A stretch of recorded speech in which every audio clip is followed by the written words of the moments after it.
What is going on, YouTube? So coming back today with a video that, I feel like I should elaborate on a little bit. By that I mean, I've talked about this subject a lot in some of my other free agency videos, but I never, did any research and came back with, a specific set, and that's where Russell Westbrook could go in a possible trade, which I've mentioned a lot of times in some of my videos. It's a very intriguing topic heading into free agents, or pretty much heading out of free agency, heading into the season.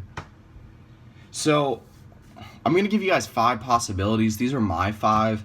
There really hasn't been any rumors emerge yet, but I really feel like it's the best move for the Thunder to go ahead and get rid of Russell Westbrook now while they can get a decent amount for him, because he's already said he's not re-signing. And if you don't know, that he is a free agent after this coming season, so they wouldn't. Let's be honest, the Thunder probably aren't going to compete too much this year. Probably still make the playoffs. It's like a 5 or 6 seed, but at best, I think they make like the second round.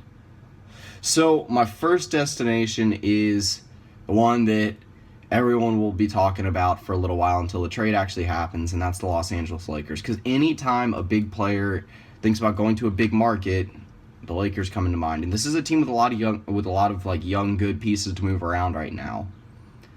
What would the trade be? I couldn't really tell you. I'm assuming it would have something to do with a first-round pick, maybe a couple first-round picks, or some combination of like Julius Randle and D'Angelo Russell.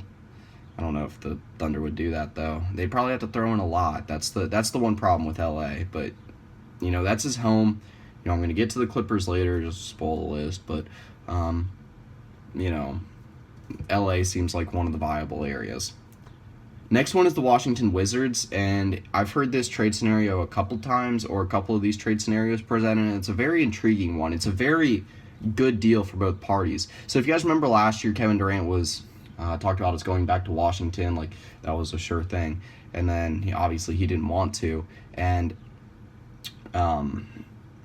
I think it's actually a pretty viable scenario for Russ and for the Thunder.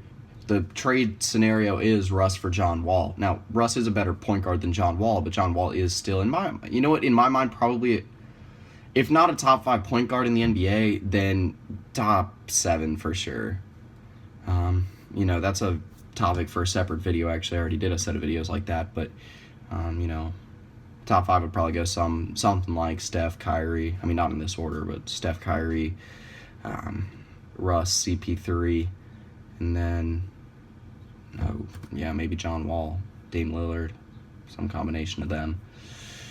Anyway, very good trade for both parties. Again, Russ gets to go to a big market, a team that would probably be competitive. He's in the East, so he could definitely be competitive there. The Wizards are a team with a few young pieces in place if Otto Porter ends up panning out, and again, could be a scenario where the Wizards are able to find another good piece for a long time, and Russ gets a non-ball dominant floor spacer in Bradley Beal if he can stay healthy, locked up long term. So the third scenario is the Miami Heat.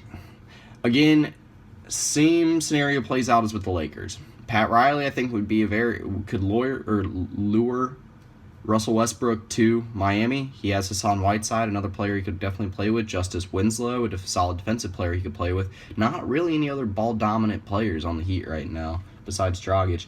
The trade would have something to do with like a first-round pick, Goran Dragic. It'd have to be a couple picks, Dragic, and then maybe they might actually have to throw in Winslow too.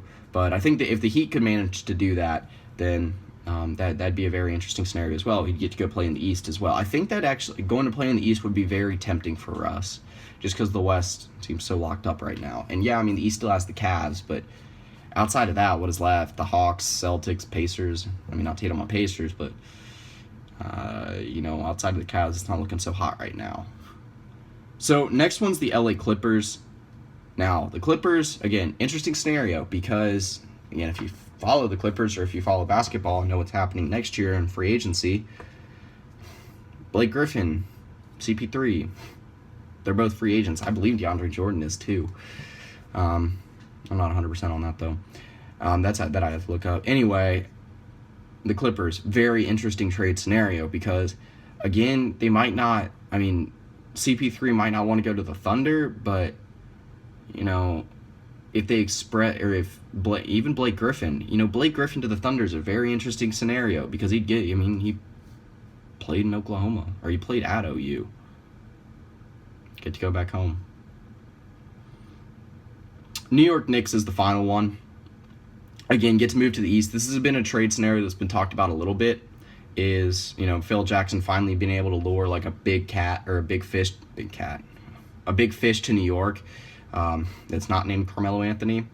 So it would probably require Kristaps Porzingis, and I'm guessing another additional piece. But if the Thunder were able to land Porzingis, they'd have like the best set of bigs in the NBA. I mean, I don't know if that could even be doubted. Just combining him with everything they got right now with Canner and Steven Adams and Domantas Sabonis. But again, another interesting scenario. So that'll do it for this video. Again, a very interesting situation with Russell Westbrook right now. I think a guy that just could really shake up the NBA. He's really the only person left in this offseason that could really shake things up just with a trade or with free agency. There's still a few good free agents left, but with the Dwayne Wade domino falling yesterday, that was pretty much the last domino to fall. So of bigger players, there's still, like I said, there's still a few decently big names to go, but for the most part, free agency has obviously already taken its toll on the teams that lost and were able to sign some big players. So later today, I'll be coming back with my free agency wrap-up series. NBA will start tomorrow just to give it another day of buffer. And then because like I said, I don't think there's any signings yet that are going to be big enough to have too much of an effect on any of the videos I do. And then NHL will actually start later tonight. I'm going to be doing a little ranking series on, best steals, most overspent, biggest changes to teams, and just biggest signings. And then at the end of both, I'm going to do a little power ranking series post NBA draft and free agency, and then post NHL draft and free agency. That's pretty much it. So yeah.